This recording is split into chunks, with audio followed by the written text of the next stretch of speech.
La Maison des Dragons a ouvert ses portes pour de bon. On se sent presque chez soi déjà avec ce deuxième épisode et la révélation de son animation d'introduction dont je vais vous parler en détail. Avant d'aller plus loin, je le répète clairement, il faut avoir vu l'épisode pour suivre cette vidéo avec spoiler. En revanche, les éventuels spoilers sur la suite de l'histoire et les livres sont réservés à la seconde partie en fin de vidéo. Pour suivre cette série en France, abonnez-vous à OCS avec la VO sous-titrée français et la VF. Tout cela disponible très tôt chaque lundi matin. Pour en profiter, passez par le lien disponible en description de la vidéo et en commentaire épinglé. Merci à OCS de soutenir la chaîne via ce partenariat.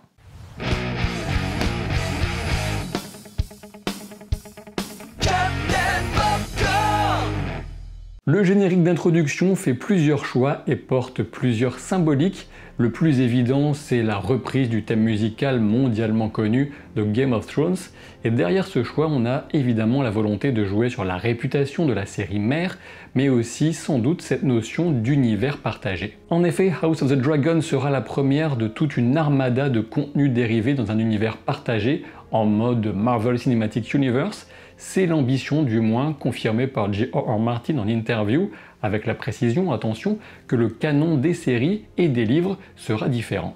Toutefois, on sait aussi que HBO restera très méticuleuse dans le choix des projets validés, mais l'énorme succès d'audience de ce premier épisode de House of the Dragon les a fortement encouragés dans leur démarche d'univers Game of Thrones. De mon côté, je regrette le choix de reprendre le thème de la série initiale, non pas qu'il n'est pas bon, au contraire, mais je suis convaincu que le compositeur Ramin Djawadi aurait été capable de proposer quelque chose de différent mais tout autant réussi, et ce choix joue un peu trop la sécurité à mon goût. Parlons maintenant du visuel et de la symbolique à multiples facettes. Rappelons que cette série est l'adaptation d'une portion du livre Feu et Sang, Fire and Blood, et c'est là qu'on trouve évidemment l'inspiration initiale, le sang des Targaryens, je devrais même dire des Valériens, mais j'y reviendrai. Ce sang symbolise la lignée royale, mais aussi le sang versé au fil de l'histoire avec ses guerres et autres assassinats. Le générique utilise la pyramide de l'ancienne Valyria présente dans la maquette géante du roi Viserys. Le sang coule depuis le sommet et suit le tracé des différents héritiers et porteurs de sang royal au fil des générations. Il est quasiment impossible de comprendre qui est qui pour un profane, et même pour un initié de l'univers, il faut se référer à la généalogie pour reconnaître les références et éventuels designs des couronnes notamment. Toutefois, il y a encore une autre signification dans cette animation, et le choix de la révéler avec cet épisode 2 devient soudain très clair. En effet, c'est dans cet épisode que Viserys évoque la magie du sang et les sangs mages. Tout ce générique est comme un immense rituel de magie du sang au fil des siècles, ce sang venant se déverser dans le puits embrasé au symbole de la royauté Targaryen. Mais quel est le but de ce rituel? La puissance de la dynastie, la destruction des marcheurs blancs avec la prophétie, ou plus certainement la création de séries capables de rendre les spectateurs complètement accros. On peut noter au passage qu'il vaut mieux voir la série dans la meilleure qualité d'image possible pour bien distinguer les symboles dans leurs détails. Et donc si j'évoquais le sang valyrien plutôt que targaryen uniquement, c'est parce que je pense qu'on distingue la branche de la famille Velaryon dans cette animation lorsqu'on voit les symboles entourés de bleu et un peu éloignés du reste. J'espère que vous êtes prêts puisque maintenant nous allons plonger au cœur de l'épisode, mais je veux vous donner auparavant 3 précisions et corrections suite à la première vidéo. D'abord, le grand maître qui siège au conseil restreint se nomme Mélos et non pas Rinciter, comme je l'avais indiqué dans la première vidéo. Rinciter était son prédécesseur et il a dû mourir juste avant l'arrivée de Mélos. Ensuite, le Lord commandant de la garde royale était Ryam Redwyn dans le premier épisode, avant de devenir Sir Harold Westrelin dans cet épisode 2. J'étais donc légèrement en avance pour l'épisode 1. Enfin, précision sur les pierres du conseil restreint au sujet desquelles j'ai reçu quelques questions. Il s'agit tout simplement d'une façon de ritualiser le conseil et de matérialiser la présence de ses participants. On pourrait vaguement rapprocher ça de l'usage des méros ou palofs au Moyen-Âge, des sortes de jetons de présence, sauf qu'ici les pierres apportent le côté minéral souvent associé au dragon, avec les œufs notamment, et Dragonstone dans son ensemble. Je commence à me dire que j'ai encore plus apprécié cet épisode que le premier. Alors bien sûr, c'est un épisode de mise en place, d'intrigue, de développement des personnages et des enjeux, mais justement c'est une grande partie de ce que j'aimais dans Game of Thrones. Le seul ingrédient qui manque et qui manquera sans doute tout du long de House of the Dragon, à une exception près peut-être, c'est l'aspect mystique et magique. La menace des marcheurs apportait cet aspect de fantasy inquiétante et étrangère aux ambitions humaines qui fonctionnait parfaitement dans Game of Thrones. Pour House of the Dragon, il faudra se contenter, si j'ose dire, des dragons pour cet aspect fantasy, même si un personnage en particulier pourrait peut-être tremper du côté de la sorcellerie.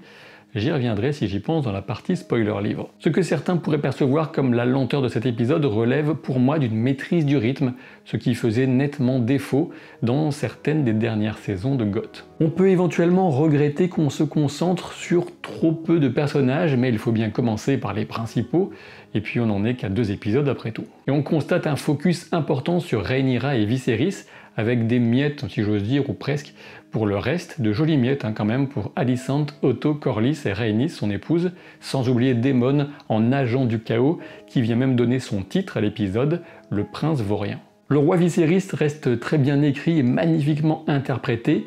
Humain dans ses faiblesses, on sent le venin involontaire que distille insidieusement son obsession d'éviter tout conflit, aussi bien personnel que militaire. Ainsi, il n'a pas le courage de prévenir Rhaenyra à l'avance de son choix de remariage. Il admet même à Alicent avoir plus peur d'affronter sa fille qu'un dragon. L'effet doucement corrupteur sur son entourage et son règne de sa façon de faire se retrouve symboliquement dans la coupure au petit doigt qu'on lui a vu en fin d'épisode 1 sur le trône de fer alors qu'il s'embrouillait avec Daemon et qui continue 6 mois plus tard à gangréner le doigt du roi. Et quitte à parler de doigts abîmés, autant évoquer l'habitude d'Alicent Hightower de mutiler les siens en mordant le pourtour de ses ongles sous l'effet du stress. Et rappelez-vous, on commence à la voir le faire dès le premier épisode lors du tournoi, quand son grand frère est choisi par Daemon comme adversaire de joute. Et surtout, toujours dans le premier épisode, Alicent porte ses doigts à la bouche quand son père lui demande de rejoindre le roi dans ses appartements. Mais nous reviendrons sur ce point dans certaines des scènes de cet épisode 2. Pour reprendre maintenant dans l'ordre chronologique de l'épisode, les œuvres macabres du gaveur de crabes sont parfaitement mises en image pour l'inconfort du spectateur et positionner Kragas Drahar comme un adversaire cruel et dérangé. Ceux qui n'avaient pas encore la phobie des crabes pourraient bien maintenant en développer une. Merci à Greg Yaitanes, le réalisateur de l'épisode, rodé aux séries depuis longtemps et qui nous offre avec son directeur de la photographie, outre des crabes bien creepy, de magnifiques scènes de bougies notamment. Cet épisode, c'est aussi celui de la révélation de Corlys Velaryon qui fait une entrée pleine d'autorité debout face à un conseil assis, offrant un parfait contraste avec la personnalité du roi de l'autre côté de la table. Corlys est important à plus d'un titre, notamment dans le projet d'univers étendu de Game of Thrones, mais nous y reviendrons plus tard. Lorsque Rhaenyra exprime l'intérêt d'une démonstration de force avec les dragons dans la crise du détroit, on sent la gêne et une remise en place immédiate par les vieux bonhommes du conseil qui perçoivent son expression comme un caprice de princesse, alors que je crois qu'elle a fondamentalement raison. Une énergie juvénile qu'on va réorienter vers le choix du nouveau membre de la garde royale, et on remarque à cette occasion que seul Criston Cole n'a pas de porte-étendard ni de tabard aux armoiries de sa maison, et pour cause, il ne vient pas d'une maison noble, il est le premier chevalier de sa lignée, puisqu'un seigneur l'a élevé au rang de chevalier pour fait d'armes dans les combats contre les Dorniens. La question de Rhaenyra sur l'expérience du combat réel est extrêmement pragmatique, tout l'inverse de ce qu'on pourrait supposer de la scène si on imaginait qu'elle choisirait Criston Cole pour son apparence plutôt que ses compétences. Et c'est le seigneur Harlan Dondarrion qui l'a adoubé, famille Dondarrion dont on se souvient du chevalier Beric plusieurs fois ramené à la vie dans Game of Thrones, et donc un clin d'œil sur l'expérience de guerre. Dans le prolongement de cette scène, on remarque que Rhaenyra tient facilement tête à Otto Hightower, la main du roi, dans cette décision, alors que Otto de son côté pense évidemment au jeu des faveurs entre maisons plutôt qu'à la valeur du garde royal à choisir. On a déjà ici un rappel de la différence de tempérament entre Rhaenyra et son père, le roi. Et justement, quand on parle du loup, Viserys raconte l'histoire de Valyria à Alicent avec sa super maquette de maître de jeu ou de joueur de Wargames.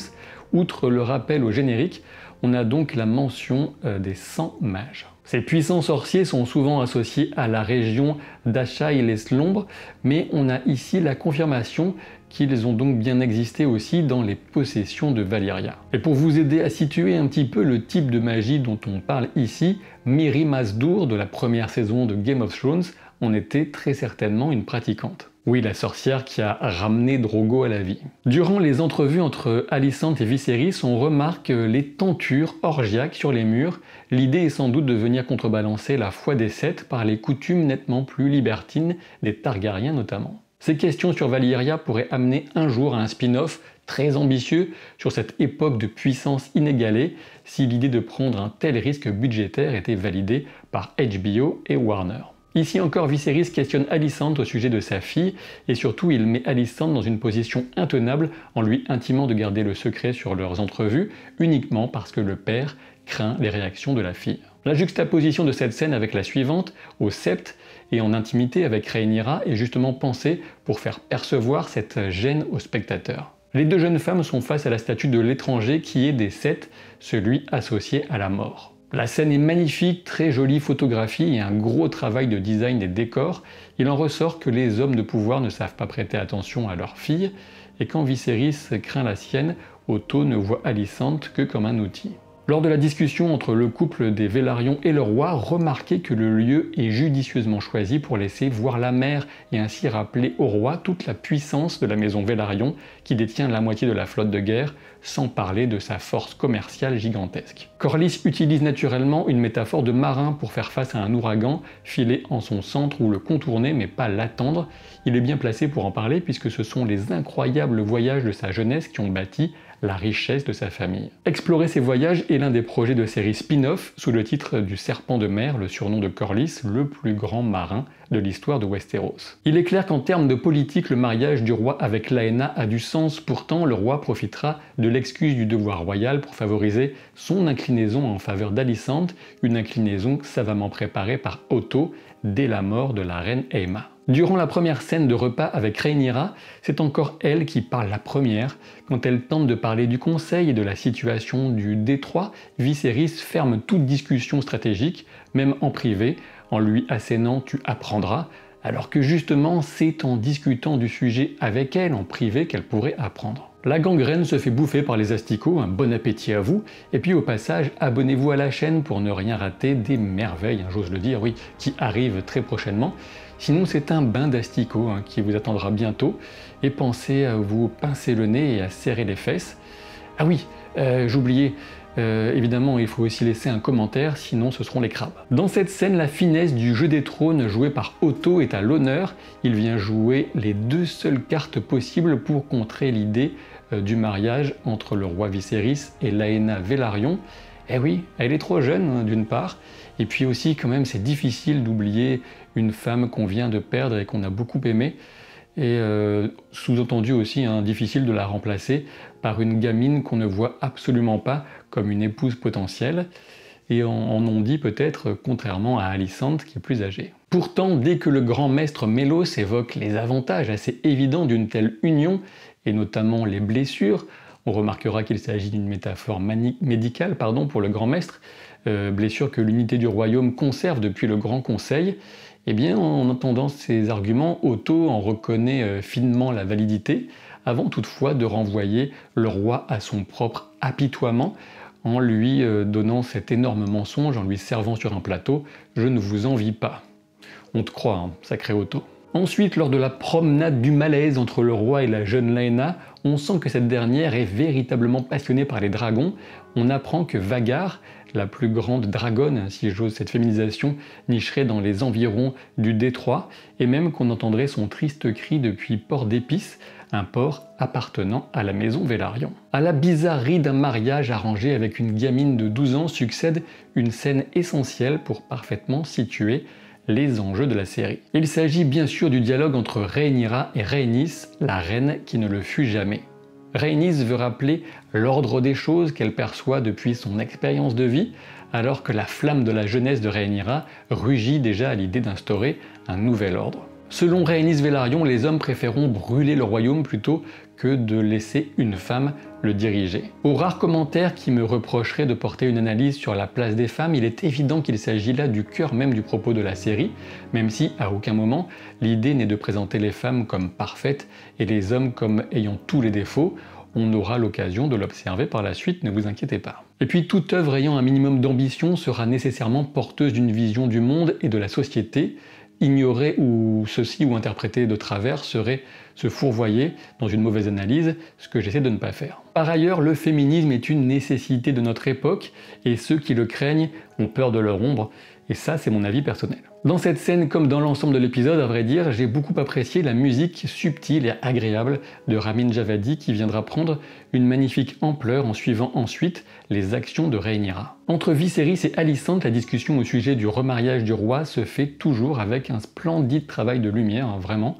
Le cadeau du dragon réparé est très chargé symboliquement, aussi bien sur le cœur brisé de Viserys que sur la fragilité actuelle de sa lignée. Comme évoqué précédemment, on aura ici un plan sur la peau rongée d'Alicent autour des ongles, alors qu'elle affirme que la petite Laena Velaryon appréciera la compagnie du roi autant qu'elle. On a ici une belle ambivalence sur la source de son stress. Est-ce du fait d'un mensonge sur ce qu'elle ressent, ou sur la peur d'échouer dans la mission non dite que son père lui a confiée, ou un peu des deux. Pendant ce temps, Daemon troll à fond les ballons avec son annonce d'une seconde épouse et son vol d'un œuf de dragon bien sûr, sans oublier le soin pris pour se présenter dans la lettre comme l'héritier légitime du trône. Bah allons-y. Bah oui, le petit Daemon, il en a marre qu'on l'ignore sur son île, il veut faire partie du jeu, et pour ce faire, il invente le fait que Mysaria serait enceinte. On va adorer détester ce brillant petit salopard. Et ici, on ne peut que constater que Rhaenyra pose à nouveau la bonne question. C'est l'œuf de son cheveu qui a été dérobé, celui qui devait aller dans le berceau de Baelon, l'héritier d'un jour. Et la faiblesse du roi Viserys ressort à nouveau tandis que la main du roi, Otto Hightower, lui impose de faire le déplacement à sa place. Alors que Otto se prépare, il est tellement aveuglé par ses propres intrigues, par ce qu'il met en place, qu'il ose demander à sa fille pourquoi elle s'abîme les doigts de la sorte alors qu'elle est la plus jolie fille de la cour. Et là, dans le regard de sa fille Alicent, on peut franchement lire « C'est à cause de ce que tu me demandes de faire, vieux connard ». De mon point de vue, ce n'est pas uniquement le plan d'arrivée à Dragonstone qui est très beau avec son ambiance alourdie par un brouillard ajoutant à la majesté mystique du lieu, c'est tout simplement tout le passage sur cette île de Père Dragon en version française qui est à couper les souffles. Si Otto Hightower a tenu à venir en personne à Père Dragon, c'est bien sûr déjà parce qu'il déteste Daemon, mais surtout, en tout cas je le pense, parce qu'il recherche l'escalade en étant le plus cinglant possible, avec des phrases du type « le roi ne se prêtera pas à cette mascarade, à cette farce ». Les plans sur le visage du Lord Commandant Harold Westrelin expriment son inquiétude, alors qu'en tant que combattant aguerri qui se respecte, il veut justement éviter le combat autant que possible. Je ne sais pas si vous avez autant apprécié que moi, mais je trouve que tout est délicieux dans cette scène, qui est sans doute la meilleure de l'épisode, de l'échange entre Daemon et Criston Cole, qu'il appelle Crispin, à la réplique « Peut-être que votre grâce se souvient-elle du moment où je l'ai désarçonné ?»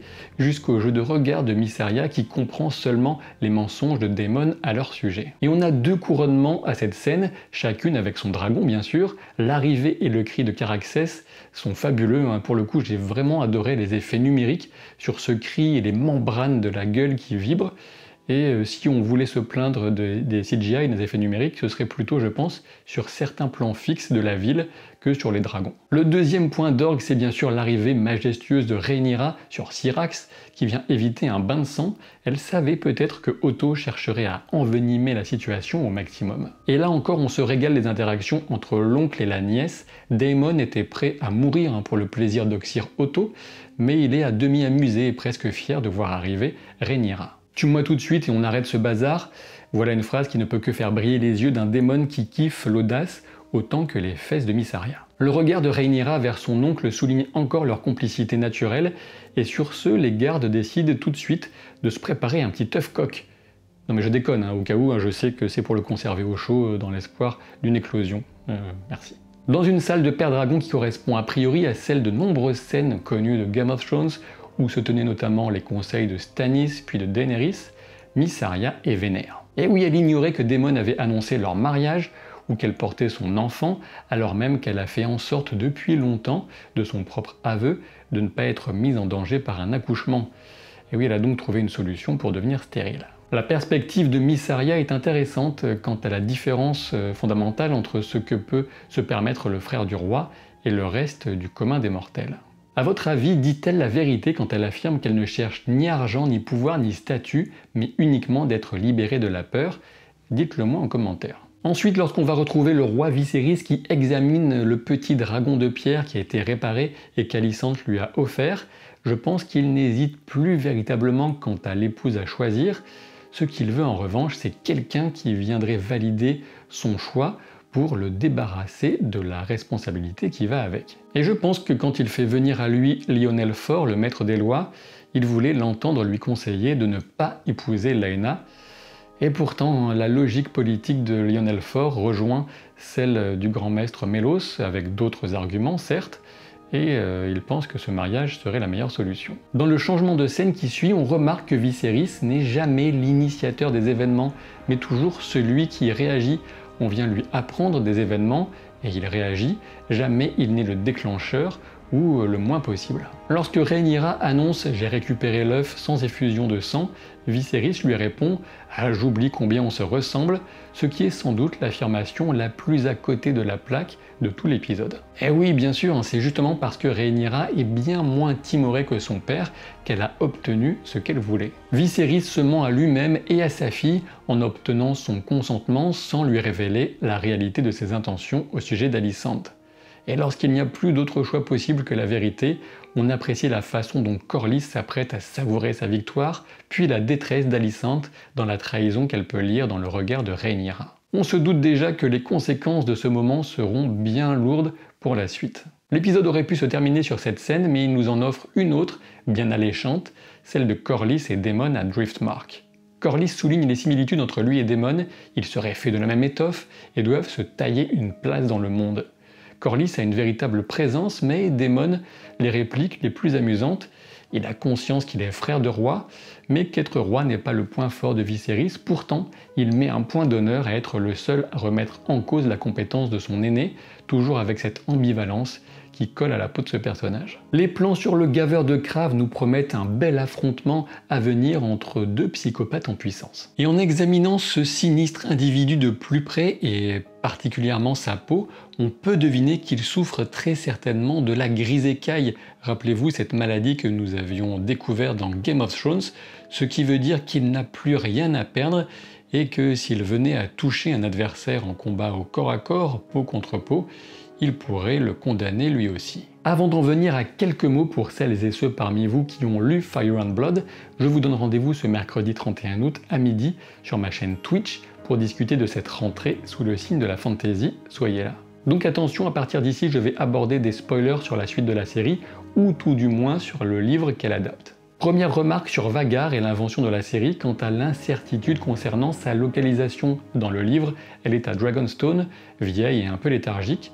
Ici, on introduit un mystère autour de sa localisation, et donc sans doute de sa redécouverte et de celle ou celui qui la montra à nouveau. Concernant Viserys, maintenant, je trouve que la série met parfaitement en place les éléments de sa personnalité et ses décisions qui viennent déposer en quelque sorte les graines de la discorde pour la suite. Dans la révélation du projet d'épouser Alicente, on trouve le cœur de la déchirure profonde de confiance entre les deux jeunes femmes.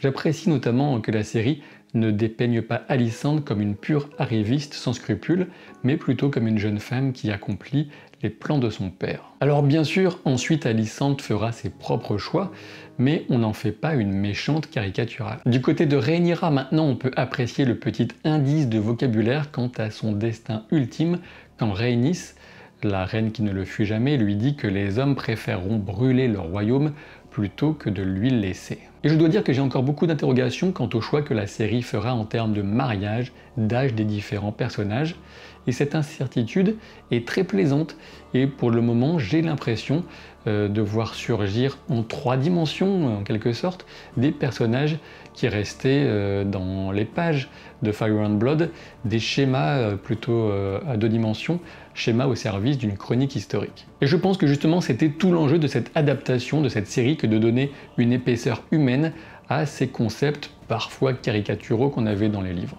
Car oui, de mon point de vue, autant les personnages de la saga Une chanson de glace et de feu sont développés, passionnants, autant ceux de Feu et Sang restent surtout des coquilles à remplir. Et c'est logique, hein, les efforts et les ambitions littéraires n'ont vraiment pas grand-chose à voir entre la série de romans et la chronique historique. En résumé, pour le moment, je préfère la série au livre et j'espère que cela continuera en ce sens. Un petit mot quand même comme promis sur l'aspect sorcellerie, magie. Eh bien je me demande à quel point Mysaria aura des pouvoirs magiques dans la série, à quel point elle pourra jeter des malédictions, peut-être pour se venger d'un démon qui chercherait à avoir un enfant avec une autre femme. Et pour l'instant, vraiment, je suis incapable de dire si la série explorera ce côté ou si elle estimera que c'est un peu trop caricatural. Je vous donne rendez-vous au plus tard sur cette chaîne YouTube vendredi soir pour une prochaine vidéo et lundi prochain évidemment pour l'épisode 3 de House of the Dragon. A très bientôt pour de nouvelles aventures. Salut!